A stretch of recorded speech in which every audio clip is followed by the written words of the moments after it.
Mike Radich here, and I'm now joined on the phone by MMA up-and-comer Tanner Boser. Tanner, how are you? Hey, I'm pretty good. Thanks for having me. Sure, no problem. Thanks for doing it.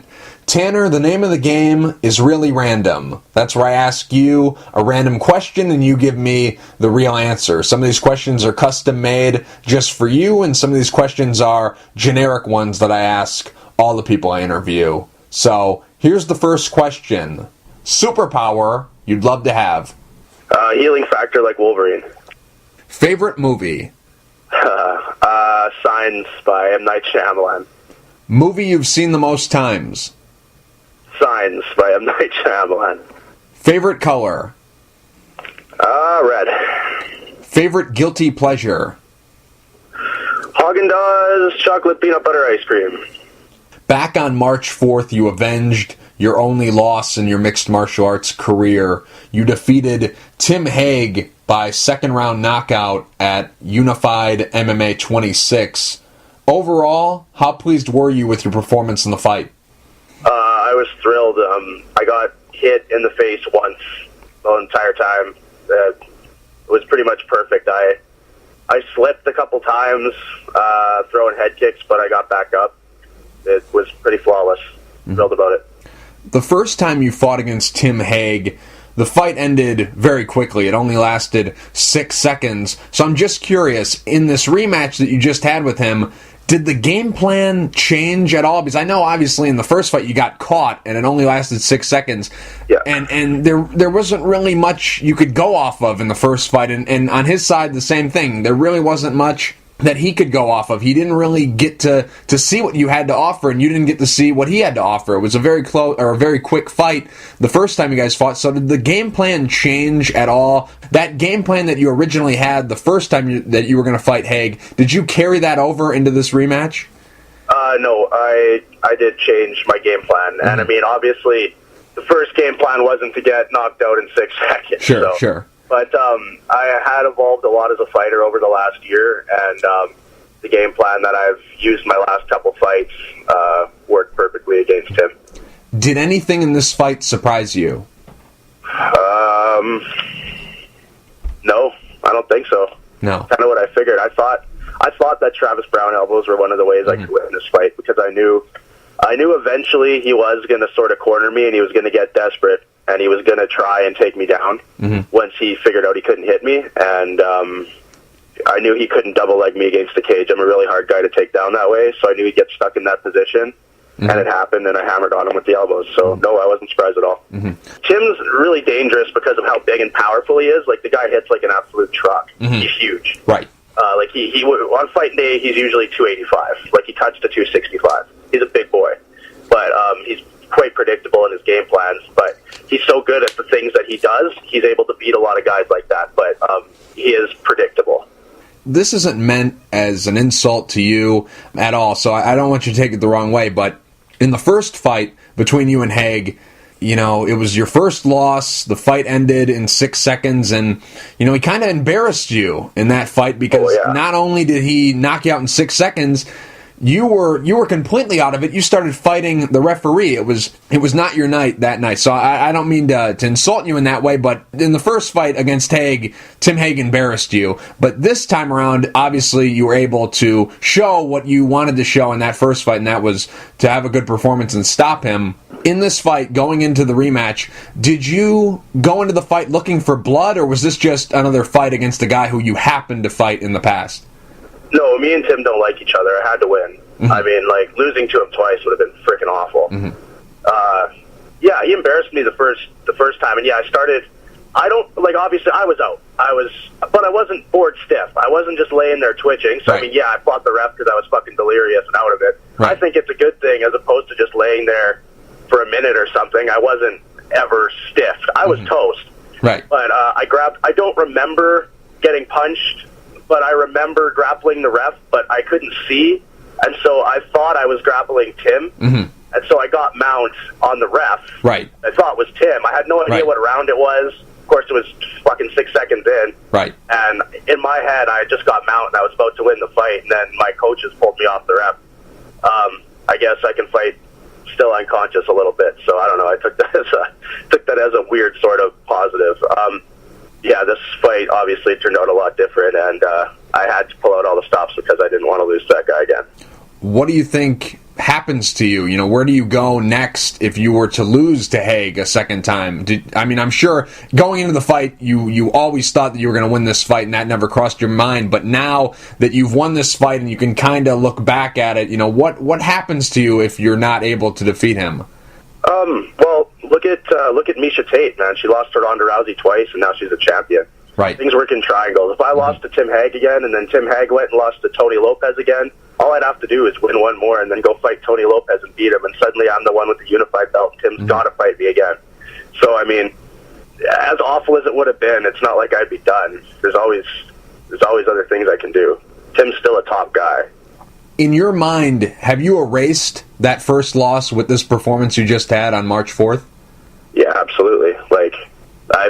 I feel undefeated, man. I lost once, and I beat that guy convincingly. I shut him down. I messed up the first time and proved that that's all it was a stupid mistake. How did you celebrate the win? I work at a bar, so I went there and we partied after a bit. It was pretty nice. Next up, you're scheduled for a fight with Tony Lopez, who's the current unified MMA heavyweight champion. That's a belt that you've held in the past. Hague beat you, he got the belt, Lopez beat him, so now Lopez is the champion. That fight is scheduled for May 13th. Is it set in stone? Is it signed? Is this happening? Yeah, it's happening. The only reason it wouldn't happen is if I were to get picked up by a UFC or something like that in the meantime, which Unified would let me go to do that. But most likely I'm probably going to fight Lopez. And yeah, he's signed, so fight's probably a go. I'm not 100% sure, so don't quote me, but I'm pretty sure that Lopez is fighting soon in Colorado. Now, this fight is taking place between you and Lopez. It's scheduled for May 13th, and that's a while from now. Right now, we're still in March, and this fight is going to be in May, so there's a whole month and then some. So there's a lot of time in between now and then. Are you hoping to fight in between now and May 13th, or are you going to wait for Lopez? I would be open to a fight. I just kind of want to fight. It doesn't matter. I was hoping, because Tim Hague is scheduled to fight Caleb Starnes for a belt for a promotion called Excessive Force, and that's in Grand Prairie, still in Alberta, Canada here. And Tim got suspended for a month, but the fight was 5 weeks after we fought, so technically he can still fight, and he had already signed. So even though he lost, he's going for a title shot there against Starnes, another UFC vet. If Tim were to drop out, I think I would be their logical guy to call, and I would take that fight on short notice. That would be April 15th. If there's a fight that comes up in between, I'll take it. But if not, May is only 2 months away, so worst comes to worst, just 2 months away, man. That's all good. Have you started breaking down Tony Lopez with your coaches? Have you already started preparing for this fight? Oh, yeah. Yeah, Tony's a tough guy, but, I don't care how tough the other guy is. I just got to be tougher. Tony Lopez, he's a longtime veteran of this sport. For a while, he was the King of the Cage champion in multiple weight classes. He had the light heavyweight belt, the heavyweight belt, the super heavyweight belt. The guy's been around for a very long time. He's beaten a lot of great guys. He's a true pioneer in the game. He's got a lot of experience. Now, when I watch him on film, he seems like someone who's very deceptive in everything he does. He doesn't seem like he's that fast, and he seems like he's going in slow motion, but when you think he's going in slow motion, he's kicking your head off into the third row, and then you think on the ground, he's kind of in slow motion, he's not going that fast, then he's triangling you. There's something about him, he's very deceptive. When you break down Lopez and you see him on film, what are your thoughts about him as an opponent? Well, he's tough as nails. The guy can take a shot. Out of his 60 fights, he's been TKO'd, I think, only twice, and one of those was a cut, so I'm not even going to count that. Really, he's only been TKO'd once. He's got a wicked chin, even though he's had 60 fights, which is insane. Most of his losses then are decisions and some submissions. In terms of Lopez as a fighter, he's tricky. He switches stances, I think. He likes his front kicks. He likes his jabs. And he might look lazy, but I mean, the guy can go for 5 rounds. Like, he's used to it. He's had a lot of 5-round fights because he's a guy they bring in for title, for, promotions like Unified bring in to fight their guys when they need a legitimate opponent, Right. And whoever they have has cleaned out the local circuit. He's tough, and he can go all 5 rounds, so I got to be ready for a war. This fight between you and Lopez is going to be for a belt that you once held, the Unified MMA heavyweight title. Does that belt mean a lot to you? I mean, every fight means a lot to me, but just because the belt is there, it's cool to put it on my fireplace mantle, but I mean, it's really not. It's a belt.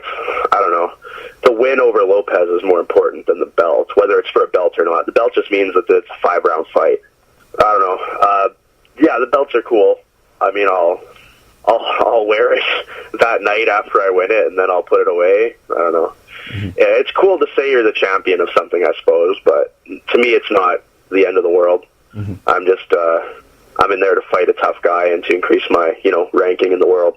When you lost to Tim Hague, did you have to give the belt back, or did they let you keep it? Oh, no, they just make a new one each time. Oh. But I put it away in my closet when I lost. Oh. I didn't take it out until I beat him this time. And is that the only belt that you've ever had, whether pro or amateur? Is that your only belt? Yeah, just that one. I never had any amateur fights. Oh, straight into pro? Yeah, it was stupid, but, Hey, you can't be that stupid. You're 9-1. I think you're doing something right. If you saw my first fight, you might change your mind. Celebrity crush. Evangeline Lilly. Celebrity people say you look like. I got Solid Snake from Metal Gear Solid a couple times, so that's pretty sweet. Besides fighting, what are you passionate about? I like the outdoors. I like to go hiking and camping and stuff. What motivates you in life and in fighting? Oh, in fighting, I'd say I just want to be good. It's not like this whole, be better than yourself type thing. Nah, I want to be good compared to other people. I just want to be good. In life, I don't know, man. All I do is fight and work at a bar, so I can't say I'm not that motivated in life. If you could stay one age forever, how old would you stay and why? I'd probably say 33 or something like that. Seems to be a prime age. I don't know, peak physicality or something. If you could trade places with anyone in the world for a week, who would you trade places with and why? Man, I don't have an answer for that. I have no idea. Okay, fair enough. Hobbies outside of fighting? I like to read comic books. Really? The standard stuff? Marvel, DC, Marvel. that kind of stuff? I hate DC. Oh. Marvel fanboy. Batman sucks. Who's your favorite? Spider-Man's my favorite. X-Men are alright, but I love Wolverine. Do you have any pre-fight rituals or superstitions? No, not really. I don't really believe in anything like that, but I do eat lasagna the night before every fight after weigh-ins. Do you have any post-fight rituals? Usually eating a bag of Oreo cookies. Not really a ritual, just, being gross. Favorite food? Probably just like a cheeseburger.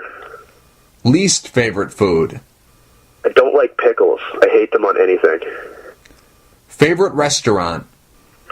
There's this local restaurant called Pita Bake here. It's just it's a local one, but it's awesome. I eat it even during fight camp because it's reasonably clean. Also, I'm a heavyweight, so whatever. Love it. Now you're missing a front tooth. When did you lose that, and how did it happen? I lost that last December, and that was before I fought Tim the first time. And Tim had come into my bar just to be a dickwad, because he just loves to be a dickwad. And he got real fucking hammered and passed out. And so I took a selfie with him, and one of his buddies came up to me and was trying to intimidate me into deleting the selfie. And I'm like, nah, man, he did this to himself. He came in here knowing full well I work here. He's just being a dick. And then when I went to walk away, he punched me and knocked the tooth out. That's such a great story. I was expecting, one of my teammates in sparring, I wasn't wearing my mouth guard, I was being an idiot, he caught me with a knee, and that's how it happened. Tim Hague was passed out drunk at the place you work at, and you took a selfie with him, and one of his buddies got pissed off at you. This is a great story.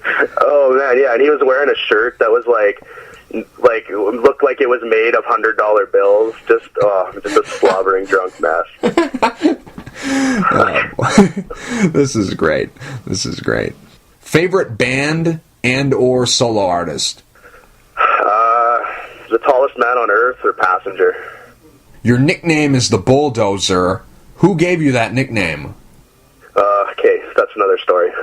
Mitch Clark. He's in the UFC right now. Sure. Probably know who he is. Of course. Yep.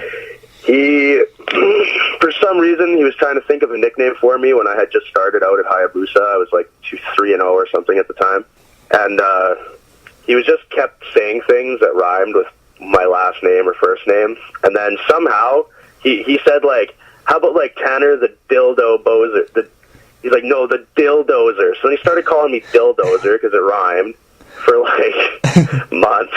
And then after one of my fights, one of my buddies said, like, man, you bulldoze that guy. You should be the Bulldozer. So then I changed that Dildozer to the Bulldozer because it's not inappropriate and gay.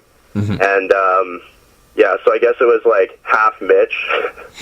And just, like, changing it a bit. So just kind of a funny backstory there, you know? Yeah. You got some great stories. Well, let's continue. Maybe you have more of them. I'm looking forward. These are pretty good so far. I like them. Now, earlier we touched on it a little bit about, maybe this Lopez fight won't happen because it's possible that the UFC could sign you in between now and then. So, you might get that shot in the UFC.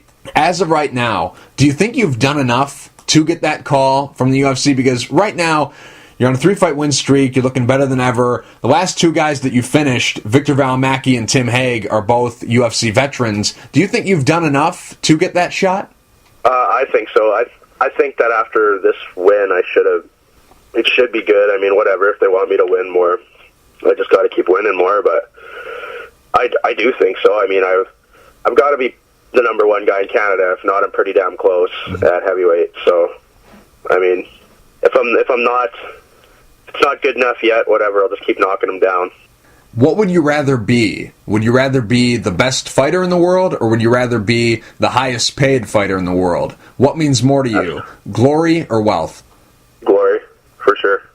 Obviously, in this sport, everyone has haters. Look at Conor McGregor. Before he fights Nate Diaz, he's the greatest guy in the world. No one's going to ever beat this guy. He's going to have all these different belts. He's the greatest thing since sliced bread. He loses to Nate Diaz. He sucks. He needs to work on his ground game. I don't know what the hell he was doing. Everyone comes out of the woodwork who claim to be a fan of him. They turn on him now. They say he sucks and they hate him. Everybody, whether you're the top guy in the sport or just a guy trying to make it, everyone has people who support them and everyone has people who hate on them, and there's all these, wishy-washy fans out there. So my question to you is, what's more satisfying for you?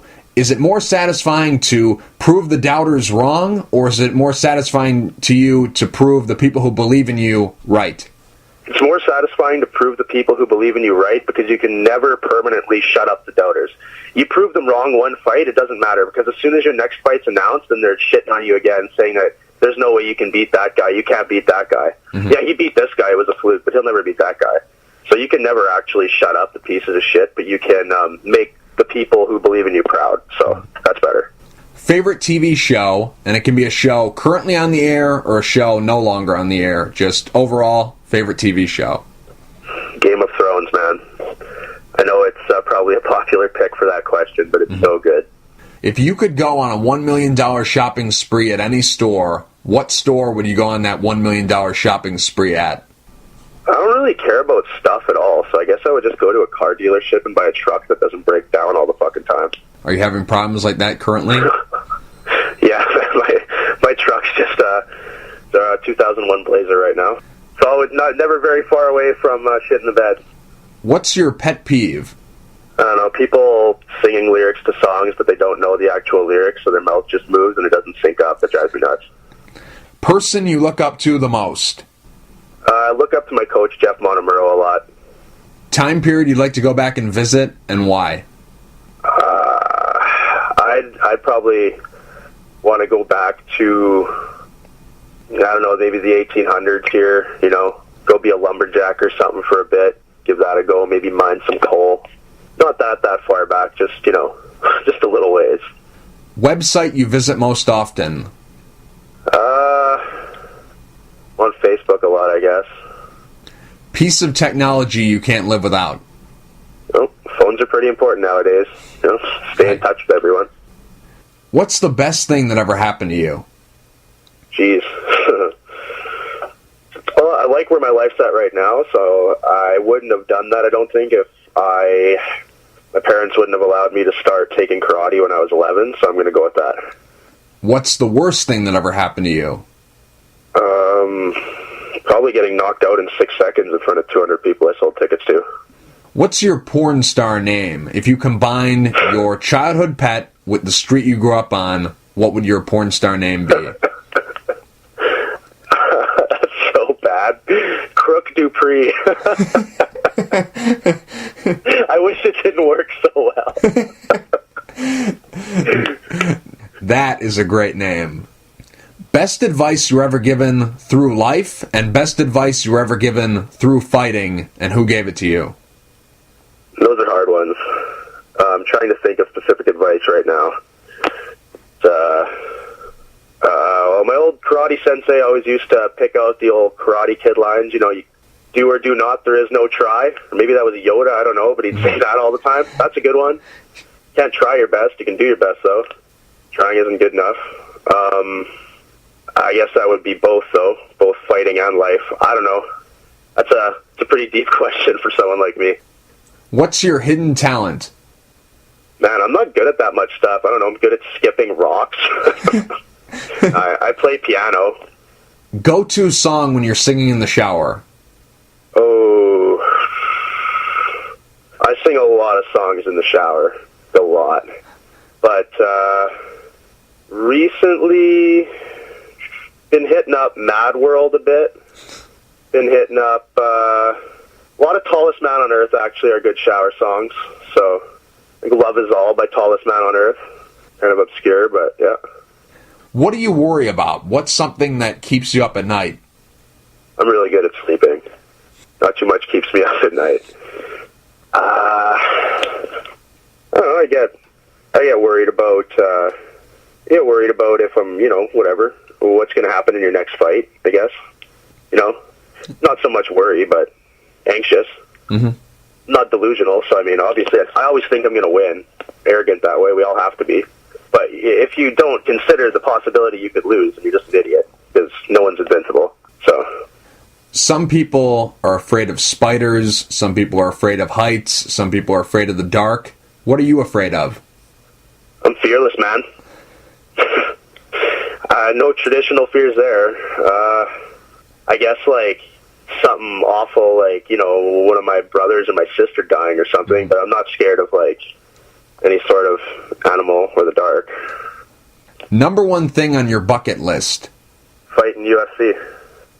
If you could change one thing about the world, what would you change and why? Oh, man. I would... There's so many right answers here, and I don't want to pick any of them. Let's say you found a magic lamp, and you rubbed that magic lamp, and a genie appeared, and the genie said he was going to grant you 3 wishes. What would those 3 wishes be? Give me that Wolverine healing factor we talked about. Okay. Let's give my immediate family the Wolverine healing factor I talked about. Okay. And let's give me Wolverine's claws, because I actually just want to be Wolverine. That should have been your nickname. The Wolverine or Logan or something like that. That should have been. I guess that would work, too, because, he's from Edmonton. Yeah, come on. Mitch Clark. Damn it, Mitch. Yeah. Drop the ball right there. I know. Yep. Last question, Tanner. Let's say you were on death row and about to be executed. What would your last meal be? And I need an entree, a dessert, and a beverage. What would your last meal be? Okay, what country am I being executed in? Canada doesn't have the death penalty, but is it Canada? Is there some extenuating circumstance here? Let's bring you down to the States. How about that? All right, I want a roasted eagle. I'm going to eat your national animal as a big old fuck you, right before I die. That's my entree. Dessert, Give me that chocolate peanut butter Haagen-Dazs we talked about earlier. And did I have a starter as well I had to pick, or what? Go nuts. Whatever you want. It's your last meal. Yeah, well, let's fry up the Eagles' eggs, too, man. Like, just desecrate the whole frickin' thing. Wrap it up in a flag if you want. And how about a drink? What are you drinking? The Eagles' blood? Nah, I like Pepsi.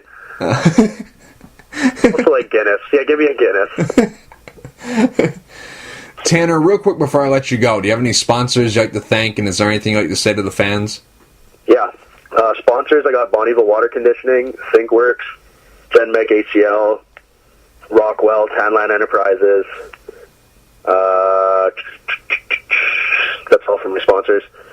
And, yeah, I guess everybody who keeps supporting me and keeps watching me, keep coming out, because please, come watch me fight people. It's fun.